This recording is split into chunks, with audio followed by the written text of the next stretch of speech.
dari calon guru penggerak angkatan 6 dari Kota Banjar.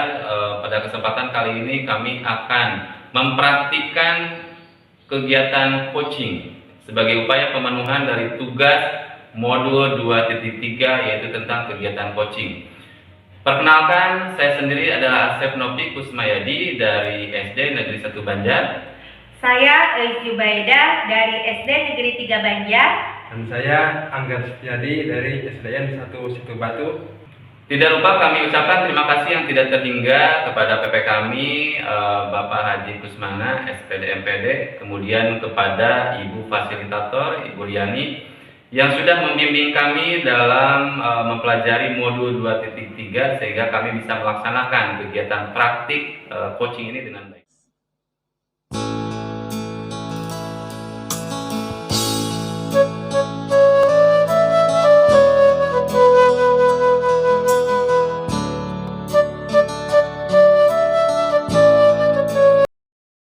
Assalamualaikum Ibu Ois, Pak Asep, apa kabar? Waalaikumsalam Pak Angga. Alhamdulillah baik.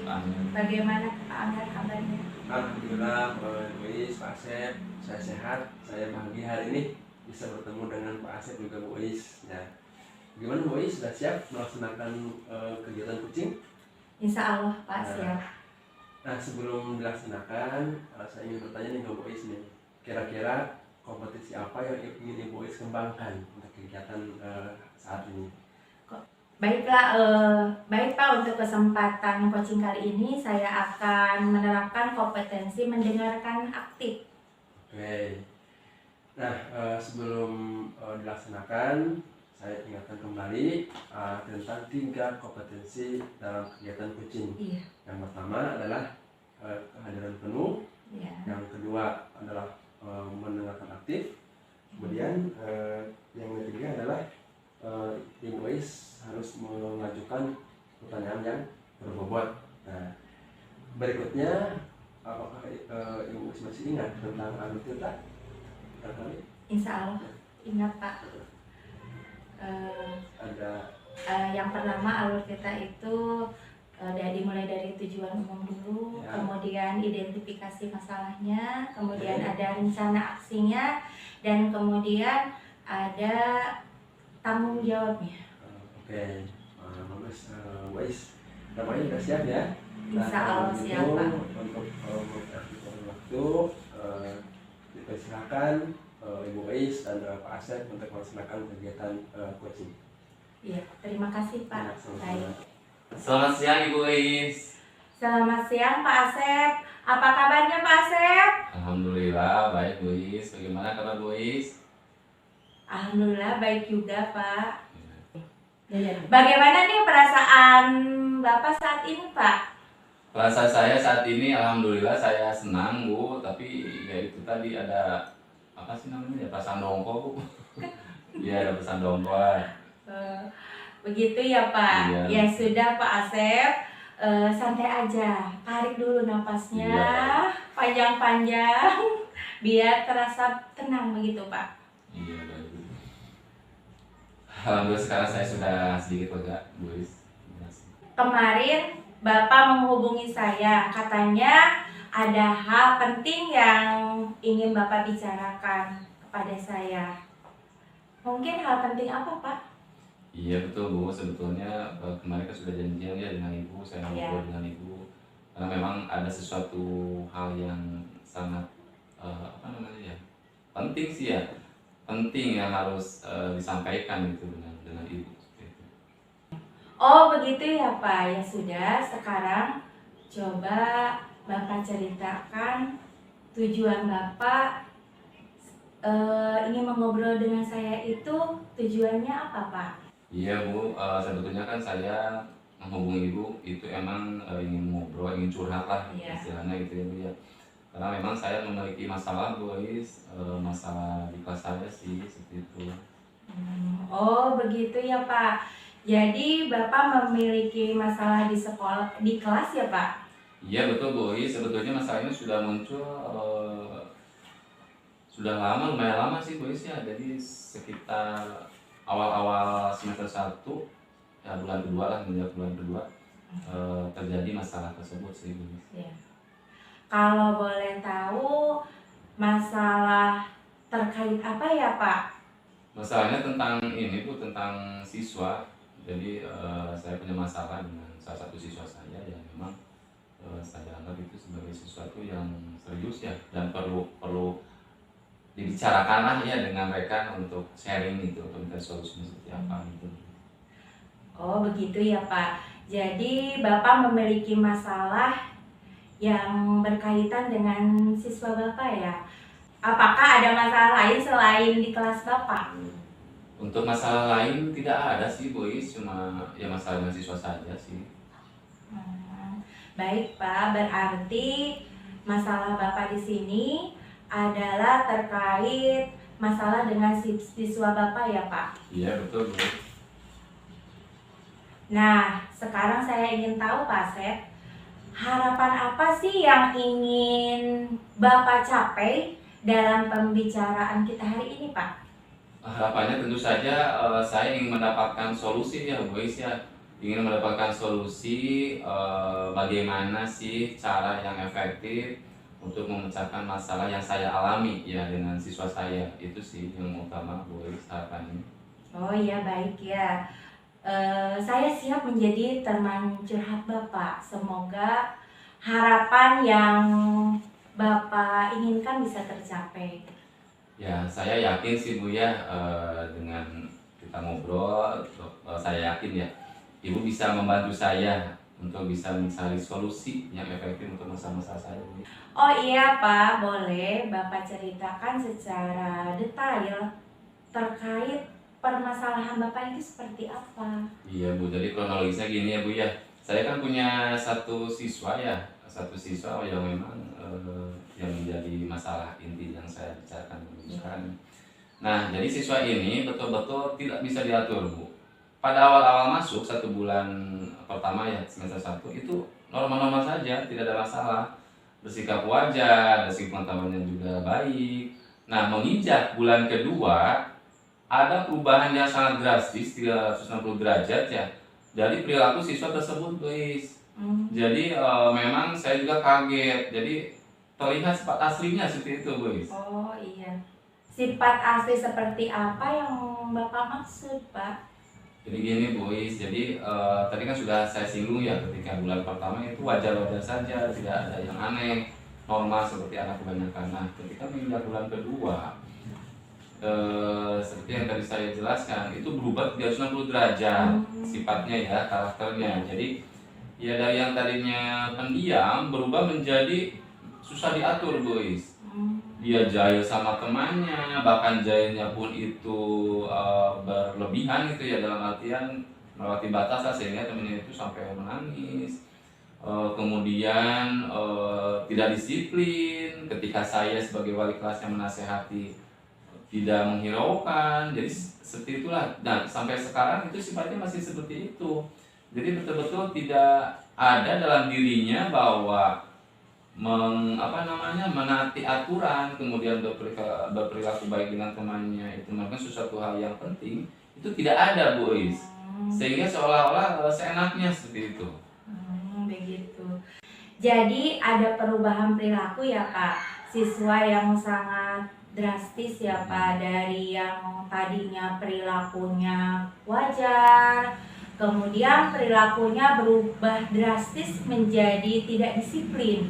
Dan siswa membantah ketika Bapak itu menasehati, begitu mungkin Pak? Iya betul Bu, tapi khusus anak itu ya Bu ya, untuk yang lain sih tidak. Nah khusus anak itu memang ya seperti itu kondisinya, dan saya hampir-hampir menyerah terus terang. Saya hampir-hampir menyerah terhadap anak tersebut, bagaimana cara mengatasinya gitu. Makanya kan saya sekarang ngobrol-ngobrol sama ibu kan. Iya. Karena ya itulah tadi, itu masalah yang memang betul-betul yang harus segera dicari lah, itu solusinya untuk saya. Oh iya, jadi setiap permasalahan pasti ada solusinya tentu Pak. Sekarang saya mau bertanya nih sama Bapak, kekuatan apa sih yang dapat Bapak miliki untuk mengatasi masalah tersebut Pak? Kalau bertanya kekuatan, saya sebagai seorang guru ya, tentu saja kekuatan yang saya punya itu ada motivasi, Bu. Jujur dalam diri saya dari hati yang paling dalam. Yang menjadi sumber kekuatan itu adalah motivasi saya. Bagaimana dalam merubah perilaku anak menjadi lebih baik, itu menjadi suatu kekuatan dalam diri saya. Oleh karena itu kan saya melakukan berbagai macam cara gitu ya untuk mengatasi anak tersebut, tapi selalu gagal. Nah, saya bertemu dengan ibu, ngobrol ibu, itu merupakan salah satu bentuk motivasi saya gitu ya, Bu ya, untuk mencari solusi agar anak saya ini, yang satu ini itu bisa berubah perilakunya gitu, Bu. Oh, bagus sekali itu, Pak. Memang harus seperti itu. Nah, kalau dari skala 1 sampai 10, sekarang Bapak itu ada di posisi berapa sebagai pemimpin pembelajaran terbaik untuk anak didik Bapak? Waduh, kalau saya harus menilai diri saya ya, Bu ya. Iya. Tentu saja tidak ada guru yang ini mendapatkan jeblok ya untuk kepemimpinan pembelajaran. Iya. Tetapi saya juga harus realistis ya, Bu Is, ya, melihat kondisi diri saya, harus merefleksi diri saya. Berarti kalau misalkan dari skala itu saya ada di posisi 6 sepertinya, Bu Is. Kenapa ada di posisi 6, Pak? Apa ada di posisi 6? Tentu sisanya banyak kekurangan ya, Iya. sehingga saya tidak di posisi 10. Iya. Alasannya karena ya itu tadi, saya belum bisa memecahkan seluruh permasalahan kan yang terjadi di kelas saya. Sedangkan saya kan seorang pemimpin gitu ya, pemimpin pembelajaran. Seharusnya kan harus bisa menyelesaikan semua masalah yang ada di kelasnya. Tapi jujur untuk kali ini saya belum bisa, makanya saya lebih nyaman berada di posisi 6 seperti itu, Bu. Oh, begitu. Kemudian pada skala berapa target yang ingin Bapak capai setelah percakapan pada hari ini, Pak? Mengenai target tentu saja ingin sempurna ya, Bu. Ya, saya ingin mendapatkan skala 10 lah. Oh. Ya, kalaupun tidak 10 ada peningkatan lah dari 6, tapi jujur untuk target ya ingin skala 10 ya. Saya ingin menjadi seorang pemimpin pembelajaran yang memang berhasil di kelasnya seperti itu, Bu. Baik, Pak. Targetnya sangat masuk akal sekali itu, Pak. Bapak melakukan percakapan ini sebagai salah satu bentuk upaya Bapak untuk mencapai skala 10. Betul kan, Pak? Iya, betul sekali, Bu. Sekarang Pak Asep, saya mau tanya nih. Kira-kira Pak Asep sudah punya gambaran tidak terkait rencana Bapak untuk mengatasi permasalahan yang Bapak alami ini? Terkait rencana, saya sudah sih, Bu. Saya sudah punya rencana lah untuk mengatasi masalah ini. Kalau boleh tahu, apa rencana Bapak untuk mengatasi masalah Bapak tersebut? Untuk rencananya, pertama-tama saya ingin melakukan home visit, Bu. Kenapa saya ingin melakukan home visit? Saya takutnya gini, kenapa seorang anak bisa berubah yang perilakunya 360 derajat dari yang tadinya biasa menjadi tidak disiplin. Saya takutnya ada masalah di rumah ya. Jadi saya ingin melakukan home visit di sana. Saya ingin mengobservasi, mencari data sebetulnya apa yang terjadi di rumah, apakah ada sesuatu yang memicu perubahan perilaku tersebut gitu, Bu. Ide yang sangat bagus sekali, Pak. Terus strategi apa lagi yang akan Bapak terapkan selain cara di atas mungkin, Pak? Ada lagi? Kemudian kalau untuk strategi lain yang terpikirkan oleh saya saat ini, saya berencana ingin melaksanakan segitiga restitusi, Bu. Karena saya merasa bahwa segitiga restitusi itu merupakan salah satu cara yang menurut saya efektif itu. Menurut saya efektif untuk menggali permasalahan yang dialami oleh siswa. Ya, kita berbicara dari hati ke hati tentu saja ya dengan anak, dan bagaimana menimbulkan kesadaran dalam diri anak tersebut tentang perilakunya. Ya, saya berharap sih dengan segitiga restitusi anak bisa mendapatkan kesadaran penuh di atas dirinya bahwa kedisiplinan, perilaku yang baik itu merupakan suatu hal yang penting buat dirinya gitu, Bu. Oh, itu merupakan ide yang sangat bagus, Pak Asep. Nah, sekarang saya ingin tahu juga nih, Pak Asep, ukuran keberhasilan yang Bapak terapkan terkait solusi yang barusan Bapak jelaskan itu seperti apa sih, Pak? Kalau menurut saya ukuran keberhasilan ya, menurut saya sih ada perubahan ya, boys ya, ada perubahan perilaku. Tadi kan saya sudah menjelaskan ke ibu bahwa tindakan-tindakan undisipliner yang dilakukan oleh siswa tersebut memang sangat meresahkan ya.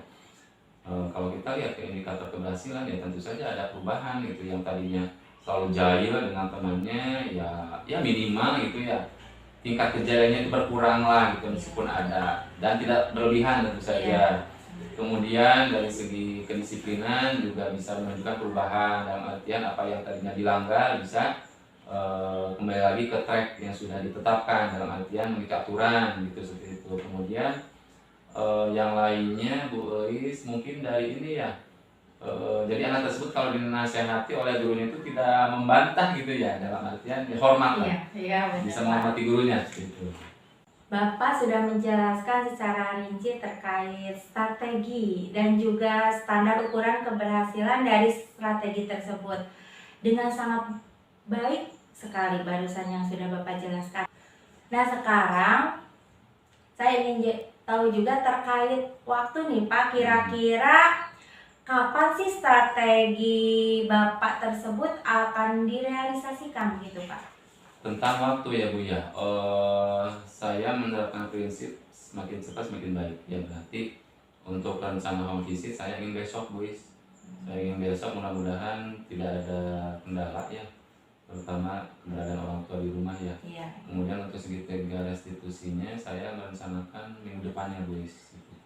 Adakah peranan dari pihak lain mungkin Pak untuk membantu Bapak dalam melaksanakan strategi yang Bapak inginkan tersebut Pak?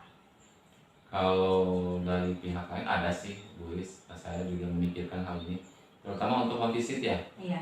Saya ingin mengajak rekan sejawat sih satu orang untuk menemani. Kenapa saya mengajak rekan sejawat untuk home visit? Kenapa tidak sendiri gitu ya? Iya. Maksudnya gini, saya ingin jaga-jaga saja sih sebetulnya. Takutnya, Iya. gitu ya, takutnya memang ada masalah serius, lalu ada masalah ya minimal saya kan ada teman gitu ya sebagai saksi atau apalah gitu ya, sehingga saya bisa ada kekuatan juga seperti itu. Itu aja sih Bu. Baik Pak, selanjutnya seberapa besar sih keyakinan Bapak akan keberhasilan strategi tersebut Pak?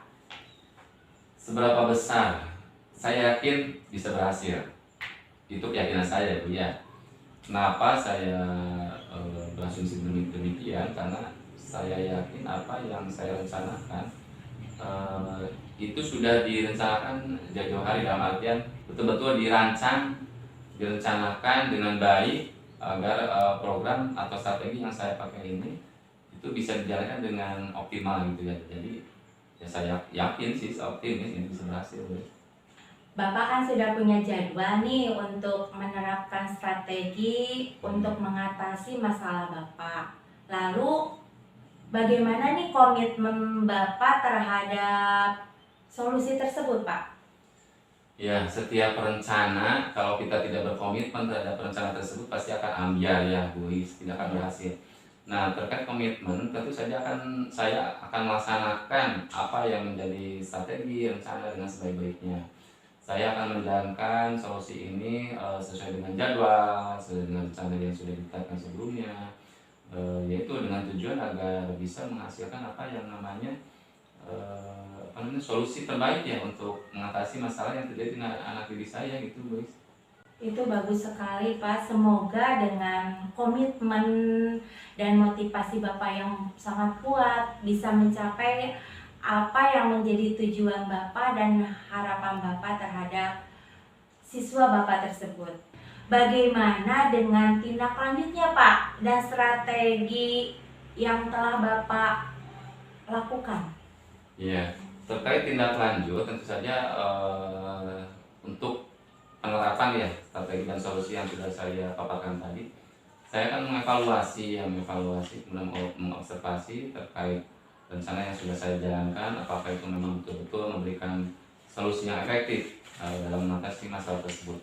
Nah, kemudian apabila memang ketika pelaksananya nanti dan terbukti memberikan hasil yang baik dalam memecahkan masalah tersebut, saya berencana untuk apa namanya ya, sharing mungkin gitu ya, untuk sharing dengan teman-teman rekan sejawat, untuk yuk sama-sama kita menjalankan strategi ini untuk mengatasi masalah yang sama seperti yang saya alami seperti itu, Bu Is. Wah, itu mantap sekali, Pak. Ya, Bu Is, terima kasih Bu Is atas percakapan hari ini ya Bu Is ya. Banyak juga terima kasih, jujur setelah kita melakukan percakapan seperti ini ya, saya mendapatkan suatu apa namanya ya, pencerahan yang luar biasa buat diri saya. Iya, Pak. Ya, jadi saya mendapatkan gambar yang sangat jelas atas solusi dan strategi apa yang akan nanti saya terapkan untuk mengatasi masalah pada anak didik saya. Itu merupakan sesuatu hal yang sangat berharga Bu Is untuk saya. Iya. Saya tunggu kabar selanjutnya ya Pak Asep ya, dari yang sudah Bapak laksanakan strateginya nanti seperti apa, apakah berhasil atau tidaknya. Iya siap Bu Is, nanti saya kabari Bu Is ya. Pasti saya akan kabari Bu Is nanti seperti apa nanti. Maaf sudah mengganggu waktu Bu Is. Terima kasih Bu Is. Assalamualaikum warahmatullahi wabarakatuh. Waalaikumsalam warahmatullahi wabarakatuh. Oke, Ibu Ois juga Pak Asep, alhamdulillah kegiatan coaching yang dilaksanakan dengan lancar. Saya ingin menyampaikan beberapa catatan ya tentang kegiatan yang sudah dilaksanakan tadi. Yang pertama tentang kompetisi coaching, alhamdulillah sudah dilaksanakan tadi, sudah terlihat ya. Pertama dari kehadiran penuh, Ibu Ois fokus dari awal sampai akhir. Yang kedua mendengarkan aktif, Ibu Ois mendengarkan apa yang disampaikan Pak Asep dengan seksama. Kemudian pertanyaan berbobot, apa yang Ibu Ois tanyakan mampu menggali potensi yang dimiliki oleh Pak Asep sampai akhirnya bisa memberikan sebuah solusi atas permasalahan yang dihadapi oleh Pak Asep. Berikutnya dari alur cerita juga sudah dijalankan dengan runut, dengan sesuai dengan alur, dari mulai tujuan ada tadi, kemudian juga dari identifikasi permasalahan, kondisi Pak Asep seperti apa juga digali oleh Ibu Ois. Berikutnya tentang rencana aksi juga ada sampai bentuk komitmen atau tanggung jawab. Nah, mungkin ada saran dari saya, mau iris juga ke Pak Asep. Bisa kita bayangkan nih kalau kita ada masalah, kita berkomunikasi seperti ini, kita saling berbagi, alangkah efeknya akan sangat baik lah bagi sekolah kita. Nah, jadi saya harapkan kedepannya bisa lebih sering lagi dilaksanakan gitu. Pak Asep juga bisa coaching dengan rekan yang lain, demikian juga dengan Ibu Ois. Kita stimulus, kita picu guru lain untuk mengungkapkan permasalahannya apa yang mereka hadapi gitu, supaya tidak menjadi masalah kedepannya. Itu barangkali Ibu Ois juga Pak Asep secara keseluruhan sudah bagus, sudah hebat, ya tinggal diteruskan. Itu barangkali yang bisa saya sampaikan di kesempatan hari ini. Semoga bermanfaat. Terima kasih. Assalamualaikum warahmatullahi wabarakatuh. Waalaikumsalam warahmatullahi wabarakatuh. Dan praktek coaching kami kali ini, di mana dalam praktek coaching ini melibatkan 3 pemeran, yaitu sebagai observer, sebagai coaching, dan sebagai coach. Semoga kegiatan ini dapat melatih dan mengasah kemampuan coaching demi terwujudnya pemimpin yang unggul dan profesional, serta terwujudnya budaya positif yang dapat memberikan manfaat serta sarana menggali potensi diri bagi seluruh ekosistem di sekolah. Melalui program Guru Penggerak, maju terus pendidikan Indonesia. Salam Guru Penggerak.